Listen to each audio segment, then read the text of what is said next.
저희가 지난번까지 출애굽 17장 그 아말렉 민족을 이기는 여호와 니시 사건을 봤습니다. 손을 들면 이기고 손 내리면 지고 그랬고 팀으로 함께해서 이기는 장면이었고요.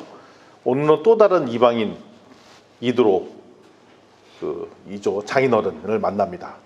그 분위기가 극과 극으로 이제 바뀌는데 그 얘기를 합니다. 출애굽기 18장까지가 정리가 되면은 출애굽기가 거의 전반부가 종결이 됩니다.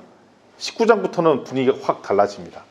그래서 오늘로서 일단은 출애굽기 일부를 딱 마감하는 시점의 마지막 메시지입니다. 그러니까 어떻게 보면은 출애굽기 18장은 되게 그동안의 이야기를 총정리하는 이야기라서 되게 중요한 장이다라고 말씀드리겠습니다. 지난번에 봤던 17장에는 아말렉 민족을 만났죠. 이 가나안 땅에서 만난 첫 번째 이방 민족이 아말렉이었습니다. 근데 아말렉은 소문을 어떻게 들었냐면, 야, 이스라엘의 큰 우물을 얻었대더라, 이거 쟁취해야지 라고 해서 전쟁을 하러 갔는데, 이 하나님의 방식에 손 들고 기도하니 이기고 뭐 이런 장면도 있지 않습니까? 그랬더니 결국은 아말렉은 그 전쟁에 지고 말았습니다. 근데 이상해요. 분명히 소문을 들었거든요. 가나안 땅에 이집트 군대가 홍해에 다 빠져 죽었다는 소문이 파다하게 퍼졌던 것 같습니다. 그래서 가나안 땅에 소문이 퍼졌음에도 불구하고 아말렉은 원래 전쟁을 잘했던 민족이기 때문에 그까짓것 우리가 한 수 보여주지 하고 전쟁하러 갔다가 크게 전쟁에 지고 마는 장면이 지난번이었습니다. 오늘은 두 번째 이방인 미디안의 제사장 이도로가 찾아왔습니다. 아말렉 민족과는 정반대의 상황이 이제 벌어집니다. 성경 말씀 우리 함께 좀 볼 텐데요. 18장 1절부터 4절 말씀을 좀 함께 좀 읽도록 하겠으면 좋겠습니다. 18장 1절부터 4절입니다. 시작. 모세의 장인이며 미디안 제사장인 이드로가 하나님이 모세에게와 자기 백성 이스라엘에게 하신 일 곧 여호와께서 이스라엘을 애굽에서 인도하여 내신 모든 일을 들으리라. 모세의 장인 이드로가 모세가 돌려보냈던 그의 아내 시보라와 그의 두 아들을 데리고 왔으니 그 하나의 이름은 게르솜이라. 이는 모세가 이르기를 내가 이방에서 나그네가 되었다 하며 하나의 이름은 엘리에셀이라. 이는 내 아버지의 하나님이 나를 도우사 바로의 칼에서 구원하셨다 함이더라. 아멘. 이스라엘의 소문을 들은 이드로 장인어른이 소문을 들었습니다. 어떤 소문을 들었냐면 애굽에서 이스라엘 민족을 향해서 행하셨던 하나님의 역사를 소문을 들었죠. 그래서 이방인 미디안 사람인 이드로가 모세 장인이죠. 찾아갔어요. 아말렉은 우물을 뺏으러 가는데 이방인 이드로는 또 다른 반응이었습니다. 처음에 그 장인이잖아요. 그 하나님에 대한 믿음이 없는 분이기 때문에 처음에 모세가 출애굽기 4장에 이제 애굽 땅으로 가겠다 하니까 보내긴 보냈지만 하나님에 대한 믿음이 그렇게 크진 않았던 분이 장인 이드로였습니다. 그리고 그때 아시다시피 두 아들과 아내는 두고 떠났어요. 그때 죽을 뻔하잖아요. 왜냐하면 가려고 했는데 소위 할례를 치르지 않아갖고 할례 때문에 모세가 죽임을 당할 뻔하자 그때 급히 할례를 행하고 남고 모세만 이렇게 떠난 장면이 그때 그 장면이었습니다. 여기에 분명히 목적이 잘 나타나 있어요. 하나님의 목적이 이스라엘 민족을 딱 구원하는 목적이 18장 1절에 잘 나타나 있습니다. 뭐라고 하냐면 구원의 소식을 만방에 알리는 것입니다. 그랬더니 어떤 현상이 나타나냐? 사람들이 찾아옵니다. 이건 우리도 똑같아요. 야, 지금같이 살기 힘들고 도대체 어디가 구세주야? 뭐 그때 교회가 구세주입니다. 교회에 예수 그리스도 구세주라는 소문을 듣고 오잖아요. 사람들이. 오늘도 사람들이 오잖아요. 좌우지체대 새로 오신 분들 인사 나누겠어요. 와서 반갑습니다. 인사하겠어요. 아유 반갑습니다. 아유 반갑습니다. 반갑습니다. 이런 분들이 계신 거죠. 와서 반갑습니다. 소문을 듣고 온 거예요. 왜냐면 예수 그리스도가 구원자다라는 소문을 듣고 왔죠. 도대체 무슨 소문이 왔느냐라고 이드로가 궁금해서 왔어요. 우리의 미션은 이스라엘 민족이 구원이 모두 만방하게 알려지게 하는 거고, 우리 진주 비전교회의 목적도 사실 그거 똑같습니다.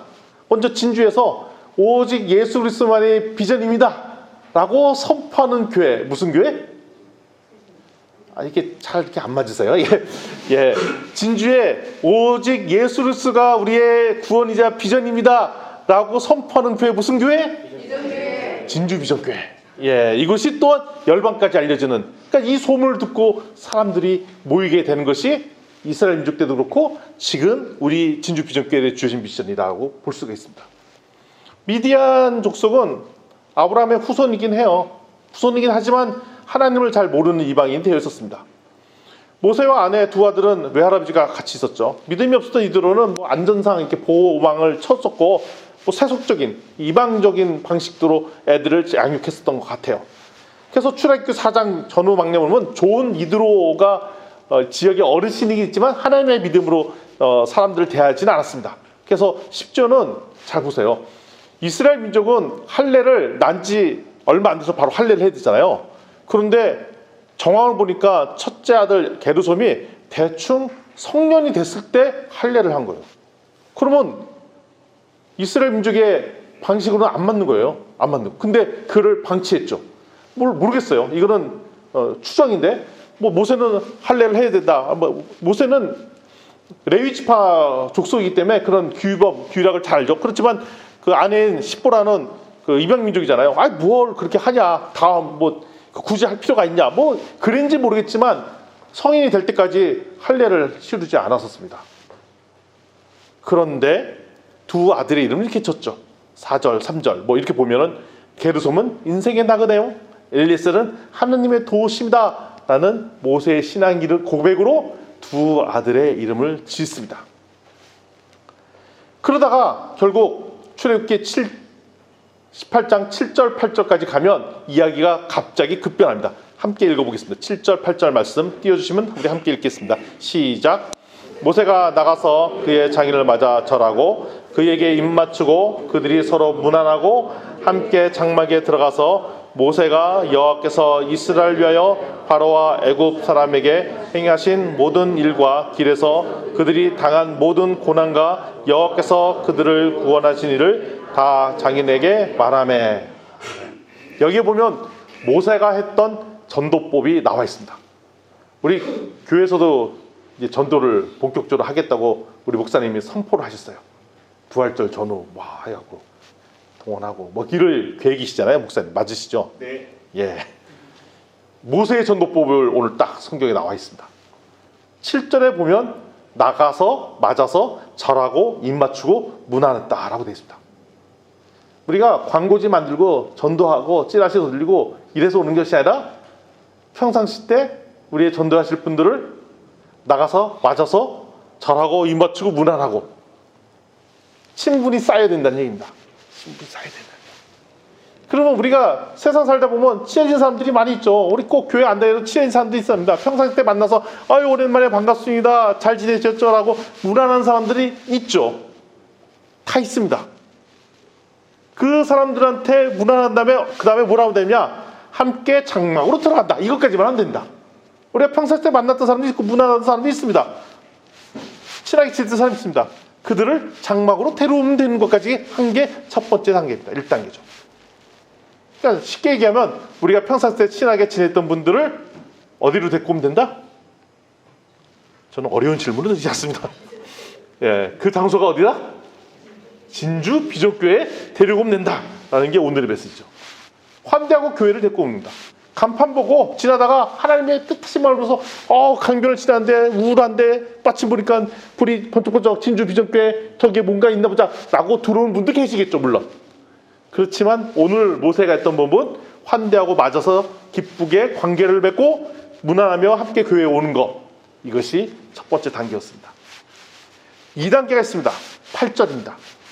8절에 보면 무슨 얘기가 나오면 모세가 여호와께서 이스라엘 향해서 했던 일들, 바로와 애굽 사람들에게 행하신 모든 일들, 그때 당했던 고난과 하나님께서 그들을 구원하신 스토리를 다 이야기합니다. 누구한테? 장인한테. 이거를 우리는 뭐라고 부르죠? 간증입니다. 간증. 간증은 자기가 이야기를 지어내는 것이 아니라 내가 하나님 말씀대로 살았더니 하나님께서 은혜 주셨던 그 경험과 일대기를 다른 사람한테 이야기하는 것이 간증입니다. 그럼 간증은 어떻게 생기나요? 간단하죠. 하나님의 말씀을 읽고 기도하고 하나님 말씀대로 살려고 하다 보면 좌충우돌하게 되고, 그때 하나님께서 특별한 은혜를 보시고 감동과 감사를 주신 그 이야기 스토리가 뭐라고요? 그게 간증입니다. 그리고 우리가 전도해야 될 대상자한테 하는 이야기는 뭐 교회 가면 잘 된다 이런 얘기를 하는 게 아니라, 첫 번째로 해야 될 메시지가 뭐다? 내가 하나님을 통해 얻었던 놀라운 구원의 스토리, 은혜의 스토리, 그거를 새로우신 신자한테 얘기하는 것입니다. 여러분도 하나님을 만나셨습니다. 놀라운 하나님의 경험이 있습니다. 저는 그게 없다고요? 그건 간단합니다. 성경을 안 읽어서 그래요. 또 간단합니다. 성경대로 살려고 하지 않았기 때문입니다. 왜냐하면 스토리가, 하나님과 동행했던 스토리가 없기 때문에 간증이 없는 것입니다. 그러면 간단하네요. 오늘 목사님 날마다 그러시잖아요. 오늘 카톡방에 올라오잖아요. 무슨 성경 본문 읽었냐 하고, 그거대로 살려고 고민하고 노력하고, 그러면서 좌충우돌하고, 그 와중에 하나님께서 보신 은혜를 경험하고, 이게 뭐라고요? 이게 간증이라는 것입니다. 그래서 복음 증거의 핵심은 하나님이 어떻게 나를 통해서 일을 하셨는가를 보여주는 그 간증이 복음 증거의 핵심이라는 것입니다. 하나님께서 구원을 위해서 하셨던 일들을 보여주시고, 하나님께서 하신 일들을 나누는 것이 핵심이라는 것입니다.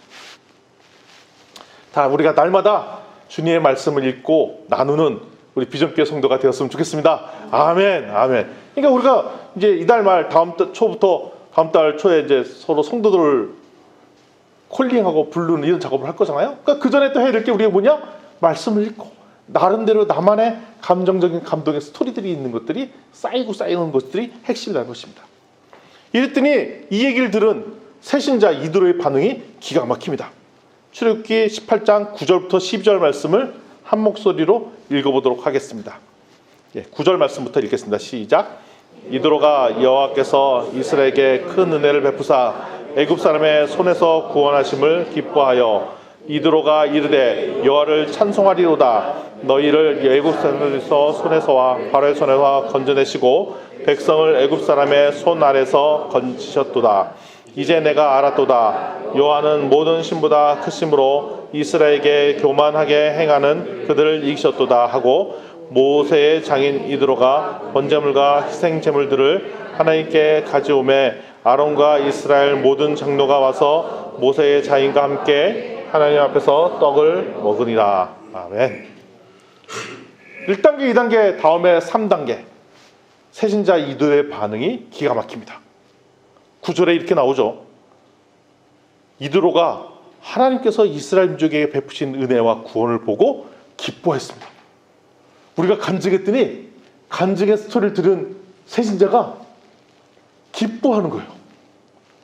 이런 일이 있군요. 이런 일이 있군요. 와, 이런 하나님이 계시군요. 기뻐하시는. 그러면서 두 번째 반응이 있습니다. 10절에 이스라엘 민족을 구하신 여호와 하나님을 찬송해요. 야, 그분 대단하신 것 같습니다 라고 10절에 막 찬송을 해요. 누가? 새신자 이드로가. 그러니까 우리가 여러분들이 간증하면 새신자는 자연스럽게 뭘 한다? 구원에 대해서 기뻐. 너 진짜 잘된 것 같다. 네가 그래서 살아났구나. 네가 그렇게 헤매고 그러더니 결국 네가 그래서 이렇게 사람이 바뀐 거였구나. 같이 봐서 기뻐해 주는 거죠. 물론 장인이니까 그 사위의 마음에 탁 공감이 돼서 그걸 함께 기뻐하며 하나님을 찬양할 수 있습니다. 그러니까 아주 친밀한 관계였던 거죠. 형님, 친구야, 내가 이렇게 힘들었는데 하나님으로 말미암아 내가 이렇게 해서 결국은 놀라운 기쁜 일이 있었어. 친한 절친인 같은 경우는 그래서 네가 살아났구나. 잘 됐네. 그 하나님 되게 용하시네. 저희 할머니 표현, 용하시네. 아유, 그분 대단하시네. 이게 기쁨과 찬송인 것이죠. 왜냐하면 교회의 용어를 새신자는 모르기 때문에 그냥 용하다고 표현할 수도 있습니다. 11절에 그 다음부터 인정하죠. 야, 내가 봤더니 수많은 신보다 제일 뛰어난 신분이 여호와 하나님이네 라고 고백을 하는 거죠. 이드로는 다양한 신들을 섬겼던 사람입니다. 그런데 그 자리에서 모세의 이야기를 듣고 나더니 오직 유일한 하나님이 가장 높으신 분이 여호와 하나님이라고 선포를 해버리십니다. 그 얘기는 내가 알던 모든 가치보다 뛰어넘는 분이 이거보다, 야, 내가 이 세상 살려면 돈이 최고인 줄 알고 살았는데 그거 다 소용없네. 내가 보니까 하나님 믿어야 살겠구만. 라고 고백하는 새신자의 고백. 아멘. 이런 놀라운 기적이 우리 4월 달에 우리 진주 비전교회에서 있었으면 좋겠습니다. 아멘. 아멘. 그것까지 살고 있던 모든 가치를 버려버리고, 우상을 버려버리고 오직 여호와 하나님이 최고시다라고 하는 고백. 야, 니네 하나님이 이거 같은데? 라고 얘기하는 것. 이것이 이들의 고백이었어요. 12절 보면 더 기가 막힌 일들이 있습니다. 번제물과 희생제물을 가져와요. 누가? 이드로가. 야, 이러면 안 되겠다. 제사를 지내겠다. 누가? 이방인이 와서 그러면. 야, 제사를 누가 그랬다고요? 이방인이. 그게 희생제물과 번제물을 드려요. 화목제죠. 그리고 하나님께 가져와서 함께 이스라엘 장로들과 함께 하나님 앞에서 떡을 떼었다라고, 떡을 먹었다 그럽니다. 예배가 회복이 된 거죠. 은혜가 나누는 거죠. 간증을 듣고 기뻐서 하나님 찬송하고 하나님 최고입니다라고 선언하고, 그 다음에 제사와 나눔이 있었던 겁니다. 그래서 예배는 날마다 기쁨의 장소입니다. 우리 예배 드리고 나서 점심 먹잖아요. 이게 우리 단순한 침묵의 차원을 떠나서 하나님께서 기쁨의 나눔의 장소이다, 이겁니다. 아멘. 밥을 꼭 드시고 가세요. 점심 때는. 왜냐면 거기까지 나눔을 한 거예요. 온 성도들이, 당시 성도들이 너무 많으니까 대표인 장로들만 모여서 함께 이들과 떡을 떼고 예배드리고 하나님 제사 드리고 이런 했던 자리라는 것입니다. 얼마나 놀라운 자리인 거죠. 하나님 예배가 드려졌어요. 하나님 백성과 오늘 처음 이방인과 함께 희생자문을 나누는 장면들. 기가 막힌 장면인 것이죠. 이게 놀라운 축복의 자리였던 거죠. 그러니까 이스라엘 민족을 불렀던 목적이 이런 겁니다. 구원의 역사를 이스라엘 경험하게 하시고, 이것이 소문나게 하시고, 이 소문 듣고 온 이방인이 찾아와서 놀라우신 하나님을 찬양하고 경배하고 하나님이 최고이십니다라고 선포를 하고, 그 다음에 떡을 떼고 함께 예배드리는 이 장면들. 이게 진주 비전교회의 모습이었으면 좋겠고요. 우리가 파송한 수많은 선교사들의 모습이 이 모습이 되었으면 좋겠습니다. 이런 모습을 우리가 항상 꿈을 꿉니다. 그래서 다시 한번 보면 왜 하나님께서 창세기와 출애굽기에 거쳐서 이스라엘 민족을 택했는가? 바로 이유가 이런 것이죠. 이런 일들이 있게 하려고. 이스라엘 민족을 통해서 수많은 하나님을 모르는 백성이 돌아오게 하려고. 그래서 이스라엘 민족을 택하신 거고, 지금은 누굴 택하셨다? 우리 예수 그리스도를 구세주로 고백한 우리 진주 비전교회를 선택하셨다는 것입니다. 아멘. 근데 보시면 아시겠지만 하나님이 최고입니다, 하나님이 구세주십니다 라고 전하는 자가 있어요. 올 거 아닙니까? 이야기해야 오잖아요. 아무 얘기도 안 하고, 야, 하나님이 구세주인 거 비밀이야, 딴 데 가서 얘기하면 안 돼, 우리끼리만. 이 얘기는 어떻게 다른 사람도 들으면 안 되니까 카톡으로만 얘기해. 그럼 다른 사람이 알겠냐고요? 모르죠. 알려줘야죠. 막 힘들어, 괴로워해. 뭐 위로를 해야겠죠. 그렇지만 우리가 하는 인간의 위로가 한계가 있잖아요. 결국 하나님 앞에서 치유하고 회복해야 회복되는 걸 알잖아요. 그러면 그 사람한테 소개를 해줘야 되잖아요. 소개해줘야 돼요. 제가 전에 이제 몸이 안 좋아서 코로나 때문에 갔잖아요. 근데 제가 갔던 그 서울 이브니까 거기 되게 좋아요. 되게 친절하시고요. 너무 잘해주는 거예요. 어딘지 아시죠? 진주역, 구 진주역 앞에 그 가해자문병원 거기 있잖아요. 감기 걸려도 이거 거기 가보라고 얘기하는데, 그걸 진짜 좋아요. 거기 한번 가보세요. 괜찮아요. 그게 아니라 완번에 그냥 진한 항생제를 맞고 확 낫고 싶으신 분 계시잖아요. 그러면 경상대 그 앞에 보면 있어요. 그 병원. 그 이름을 명예하게. 거기 가면은 아주 진해요. 가면 항생제 진하게 확 놔주고 바로 포도당, 이거 뭐죠 이게? 영양주에 맞도록 그냥 4, 5만 하는데 그 일반 맞도록. 그게 풀코스예요. 그 한 번 나면 개운해지고 잠 푹 자고, 그래서 거의 뭐 몽롱해지는 기분으로 낫게 되는 체험이 있어요. 그런 걸 원하시면 글로 가세요. 라고 우리가 병에 걸려도 얘기하잖아요. 거기 가보자고 그러고 저기 좋다고 그러고. 근데 생명과 구원과 죽음의 경계선에서 우리가 가야 될 향방을 모르고 있을 때 그거를 알려주려면 거기 좋대 라고 하는 것보다 당당하게 거기 가보자고 얘기해야 될 거 아닙니까? 그렇겠죠. 그래서 우리가 이달 말까지 준비해야 되는데 한 가지 문제가 있다 이거죠. 우리가 간증거리가 없다 이거야. 간증거리가 없다. 간증거리 어떻게 만들어야 돼? 그러니까 말씀 보고 말씀대로 살려고 하다 보니까 자충하고 깨지고 그러다가 하나님께 은혜 부어주시고 이 경험을 축적하고 그 얘기를 해줘야 될 거 아니에요. 그 얘기를. 그래서 지금 말씀을 보자 그 얘기를 하는 겁니다. 기도를 하자 그 얘기를 하는 겁니다. 알려줘야 돼. 그냥 거기 가면 좋대. 뭐가 좋은데? 있어 가면 좋아. 뭐가 좋은데? 가면 거기 우리 그 교회 점심밥이 맛있어. 이거 갖고는 안 되잖아. 이거 갖고 우리 물론 밥이 맛있어요. 오늘 점심이 특별하게 비빔밥입니다. 비빔밥 다 드시고 가세요. 비빔밥이에요. 비빔밥. 근데 그거 갖고 안 되잖아요. 그거 갖고 비빔밥이 좋다라고. 지난번에 했던 우리 김치찌개도 끝내줬었어요. 엄청나요. 우리 김치찌개 우리 달인이 몇 명 계세요. 우리 교회. 그걸로 구원이 되는 거 아니잖아요. 그거는 나중에 나눔이고 성도 간의 회복이고 교제고 이런 거죠. 그래서 첫 번째, 그러니까 이스라엘 민족의 첫 번째 전도 대상자가 누구였냐면 이드로인데 이드로가 이런 반응을 보였어요. 이제 안 거죠. 이스라엘 민족이 이런 미션이 있구나. 복음을 증거하는 미션이 우리한테 있구나라는 겁니다. 새신자 전도를 준비하는 우리 교회도 이런 놀라운 비전이 있기를 바랍니다. 우리 교회가 전도를 준비하고 놀라운 기적이 우리에게 아마 있을 거예요. 이걸 통해서 이거 준비하면서 가족의 회복이 일어납니다. 첫 번째, 모세의 가족의 회복이 일어났어요. 이드로 장인어른 돌아오셨고 십보로가 아직은 믿음이 좀 그랬는데 확실히 좀 잘 알게 됐고 두 아들 또 하나님의 구원의 반열에 함께 이제 들어오게 되었습니다. 이걸 기반으로 이스라엘 민족이 회복됐고 이걸 빌미로 또 교회가 회복되는 놀라운 일들이 있었습니다.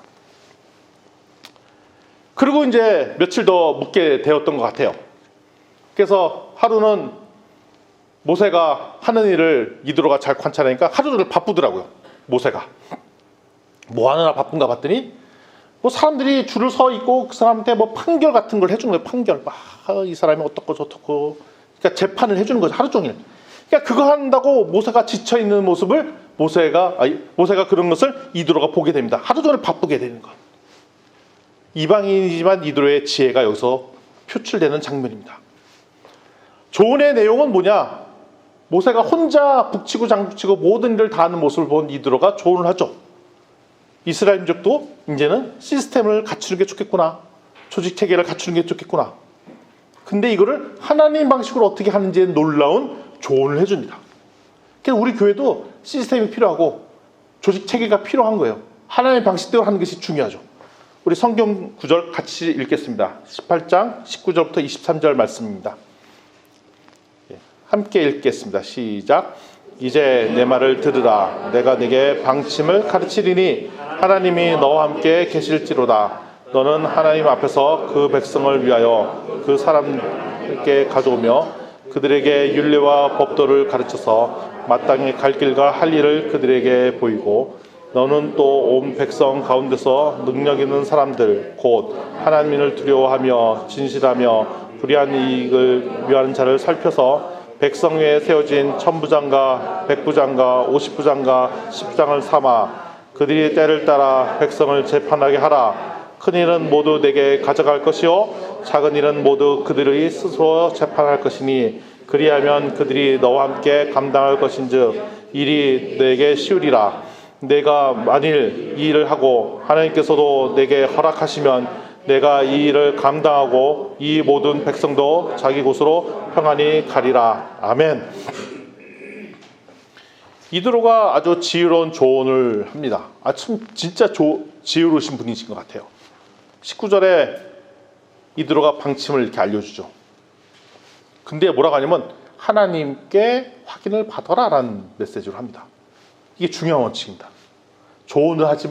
내가 조언을 하지만 하나님 확인을 받아라 라는 식으로 조언을 한다는 겁니다.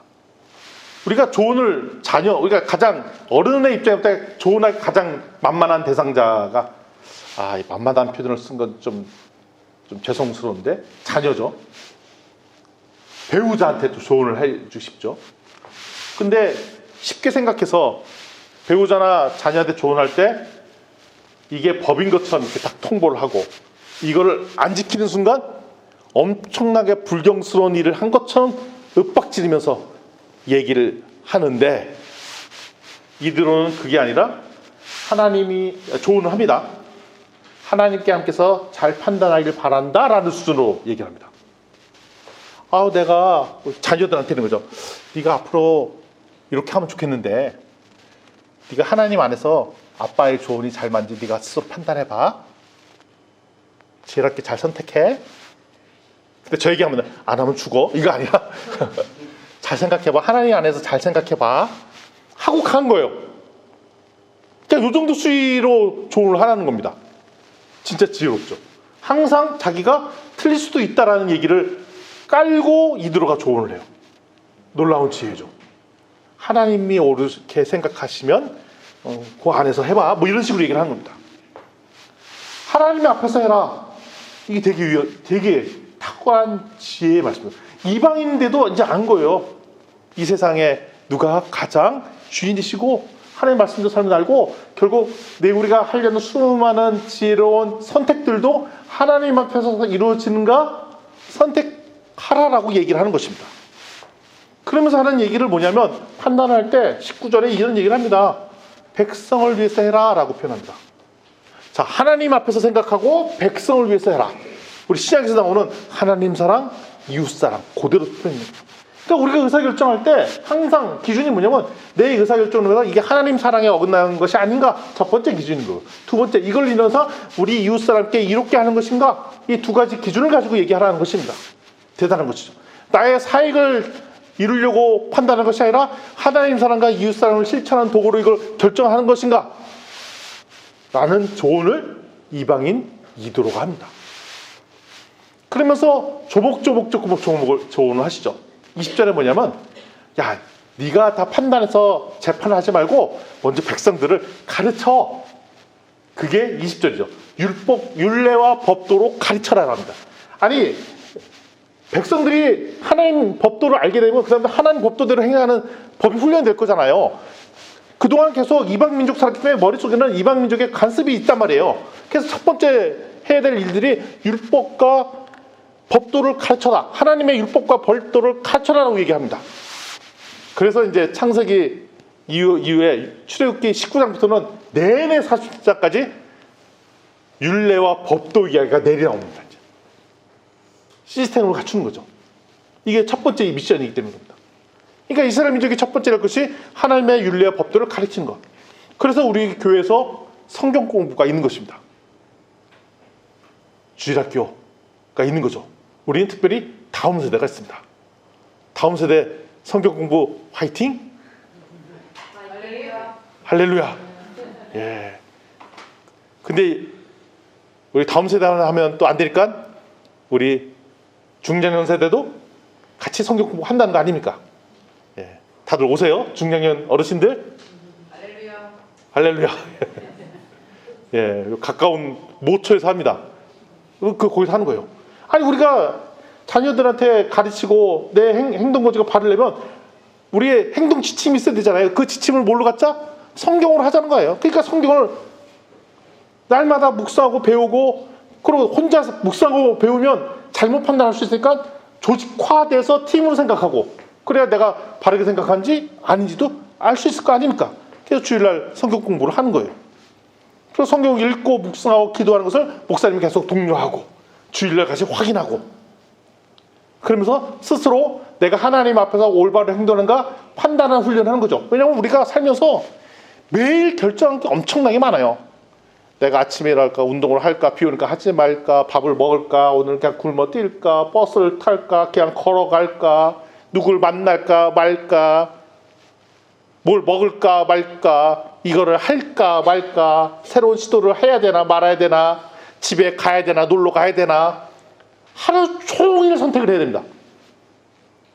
우리는 하루 종일 선택을 해요. 왜냐면 내한테 주어진 건 내 시간을 내 자유롭게 내 마음대로 쓸 수 있는 권리가 우리한테 있어요. 근데 그 선택할 때의 기준을 잘 모르니까 하나님의 말씀을 묵상하고 내가 하는 수많은 결정들이 올바른 결정인지 알려고 하나님의 말씀을 본다는 그 얘기입니다. 그러니까 우리가 말씀을 봐야 되는 이유가 거기 핵심인 거죠. 왜냐면 우리가 스스로 판단하는 것이 아니라 하나님 앞에서 판단하는 역량을 키우기 위해서 훈련이 필요한 것입니다. 그리고 또 이어서 뭐라 하냐? 갈 길과 할 일을 보여줘라. 모범을 보여라. 어른들이 먼저 하라. 뭐 이럽니다. 시범을 보이는 것. 성경 읽고 할 일을 알게 의에 따라 행동하는 것. 그러니까 사실 주일학교에 우리 자녀들을 가르치고 그러지만 우리 어른들도 스스로 말씀대로 살려는 치열한 싸움을 하는 거죠. 이게 첫 번째였습니다. 두 번째, 21절에 나옵니다. 뭐라고 되냐? 능력 있는 사람을 리더로 세우라. 능력 있는 사람 하면은 보통은 이렇죠. 수능 점수가 좋아야 되나? 아니면 저 사람은 돈을 잘 버는 사람이 능력자인가? 세상의 기준에는 능력이 있습니다. 그 기준이 있죠. 그런데 이드로가 어떤 사람이 능력자인지를 여기가 선언했어요. 이 기준을 보면 깜짝 놀랍니다. 이거는 세상 사람이 하는 것이 하나님의 기준에 합당한 기준을 정확하게 세우죠. 어떤 사람이 능력자인지. 그 뭐라고 되어 있냐면 첫 번째, 하나님을 두려워하는 사람이 이렇게 됐어요. 하나님을 두려워한다는 얘기는 뭐냐면 내 기준의 잣대가 내 스스로 판단하는 것이 아니라 하나님인 사람. 사실 우리 같은 경우에는 성경의 기준을 두고 사는 사람. 이게 하나님을 두려워하는 사람이에요. 첫 번째 기준입니다. 두 번째, 진실하며. 진실하며라는 얘기는 뭐냐면 하나님 성경을 읽었어요. 이런 거잖아요. 하나님 성경을 읽었어요. 성경을 읽었는데 성경과 무관하게 사는 사람도 있잖아요. 그것이 아니에요. 진실된 사람은 뭐냐면 내가 말씀을 알아. 뭐가 진리인지 알아. 그거대로 사는 사람이 진실된 사람인 것이죠. 내가 하나님을 두려워합니다. 그리고 그 두려워하는 마음대로 내가 진실되게 사는 사람. 이게 두 번째 기준입니다. 세 번째 기준은 뭐냐 하면 불의한 이익을 미워하는 사람. 중요한 포인트가 이익을 미워하지 않았어요. 뭘 미워했다? 불의한 이익을 미워했어요. 우리는 꼭 성경 보고 크리스찬 되면은 아주 청빈한 삶 살고 뭐 돈을 벌면 큰일 나고 항상 가난하게 살고 이렇게 생각하는데 성경에 그렇게 표현하지 않았어요. 이익을 추구하라고 돼 있어. 근데 뭘 하면 안 된다? 여기에 불의한 이익을 추구하면 된다는 거죠. 그러니까 이익을 추구하라는 얘기예요. 그 반대는. 하나님이 보시기에 합당한 이익을 극대로 추구하라라고 되어 있는 거예요. 반대로 얘기하면. 그러니까 우리가 목표를 설정하고 돈을 많이 벌고 좋은 성과를 얻으려고 노력하고 이것이 나쁜 게 아니라는 겁니다. 그거는 하나님께서도 장렬한 사항이에요. 더 적극적으로 해야 되는 거예요. 근데 뭐가 나쁘다? 불의한 방법으로 하는 것들이 나쁘다라고 얘기하는 거예요. 세 가지 기준이 다 나왔습니다. 하나님을 두려워하고 진실되고 세 번째, 불의한 이익을 추구하지 않는다. 이 사람을 골라다가 리더로 세우면 된다는 거야. 그러니까 그릇에 따라 10부장, 50부장, 100부장, 1000부장. 이게 뭐랑 똑같냐? 군대에 소대장, 뭐 분대장, 소대장, 중대장, 대대장, 연대장 이렇게 쓰는 거 똑같아요. 뭐 소대는 몇 명? 소대가 36명인 진수님 최근에 제대한 소대가 몇 명이에요? 18명. 중대가 몇 명이에요? 제대한 지 좀 됐다고 지금 가물가물한 거죠? 그 단위예요, 그 단위. 간단해요. 예. 뭐 분대 몇 명, 소대 몇 명, 거기 위에 모여갖고 중대. 그러니까 이스라엘 민족이 많으니까, 그러니까 뭐 10명, 10부장이 10명이잖아요. 10명 단위 하나 끊고 50부장. 그 10명의 단위에 묶인 또 50부장. 그다음에 100부장, 1000명. 1000부장 밑에는 몇 명인 거죠? 1000명. 그럼 100부장 몇 개? 몇 명?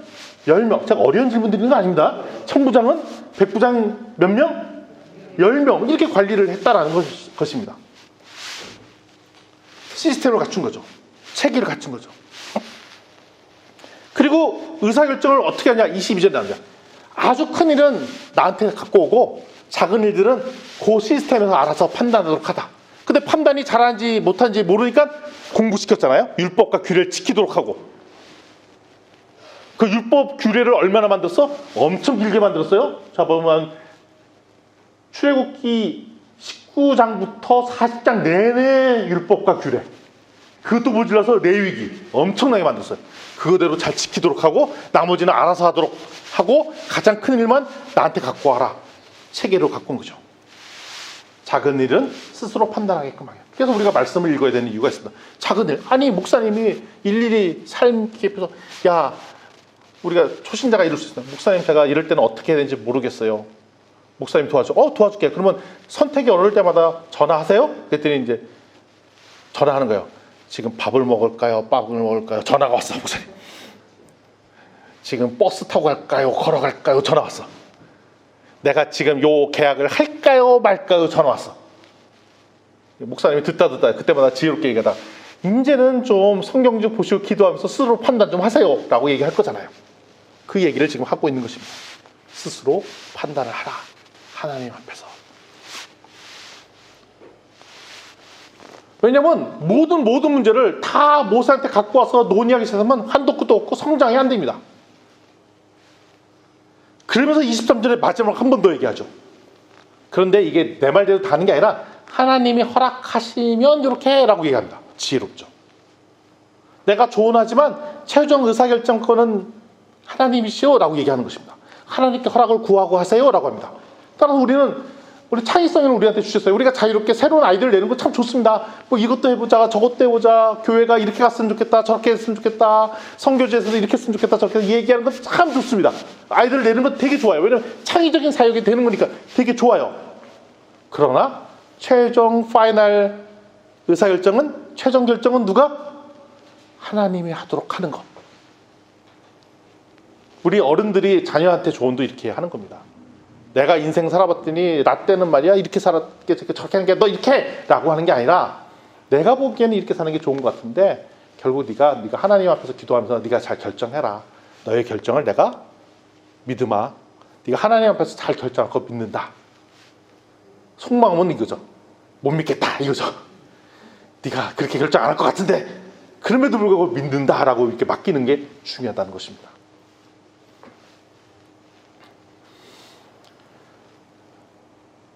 그래서 우리의 좋은 방법도 그렇고 하나님께서 오케이 하면 리더도 감당하고 백성을 갈 길도 편히 갈 것이다. 이게 일의 분산 방법입니다.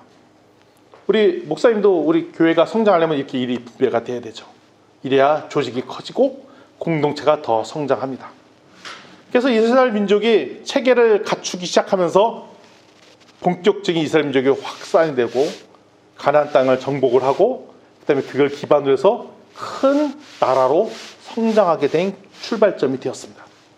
우리는 생각이 있습니다. 좋은 뜻이 있습니다. 그를 형식으로 규례로 표출하지 않으면 그는 항상 쪼그라들 수밖에 없습니다.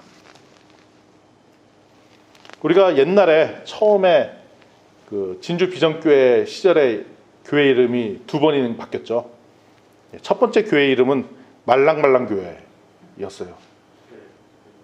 정확하게 맞나요? 말랑말랑 교회? 말랑말랑 공동체인가?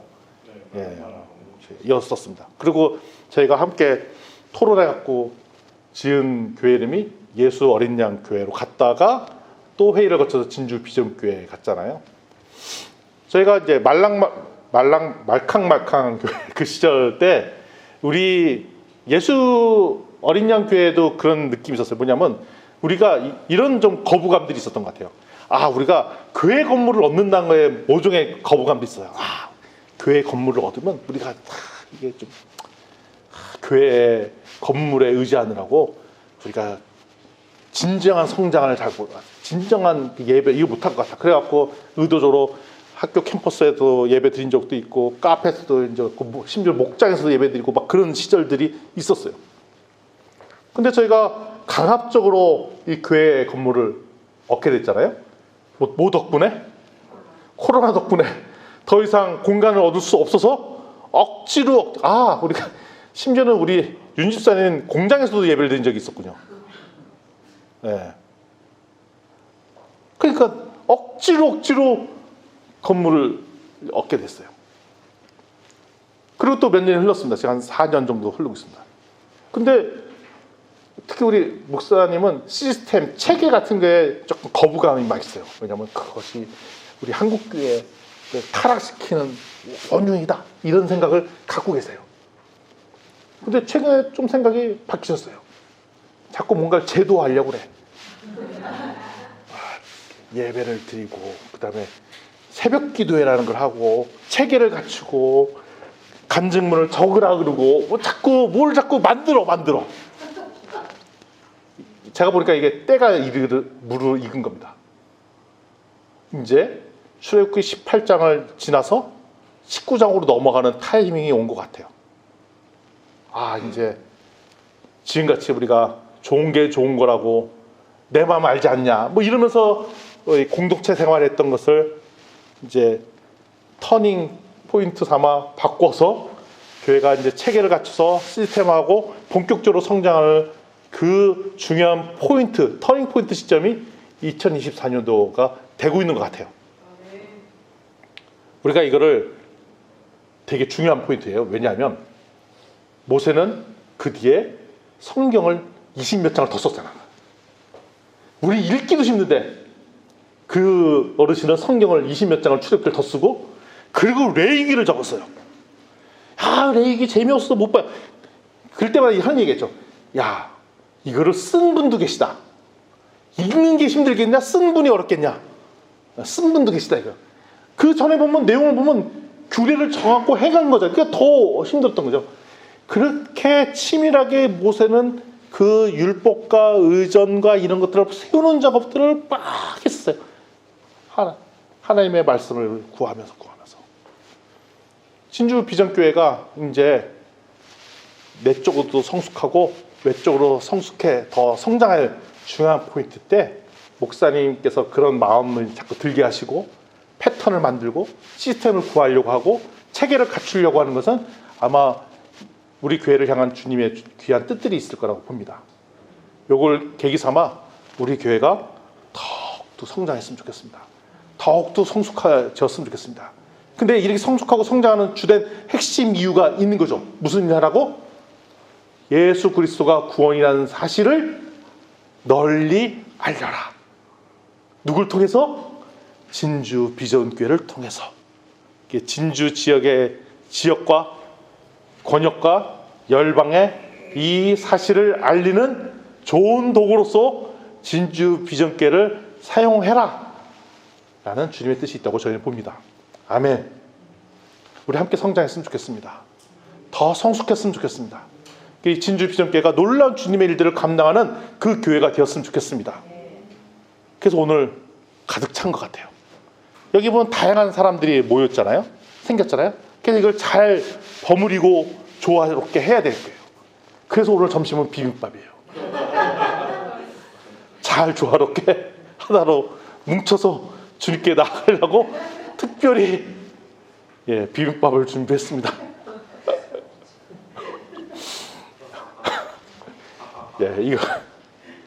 이걸 바탕으로 더 주님께 나가는 우리 비전교회가 되었으면 좋겠습니다. 아멘.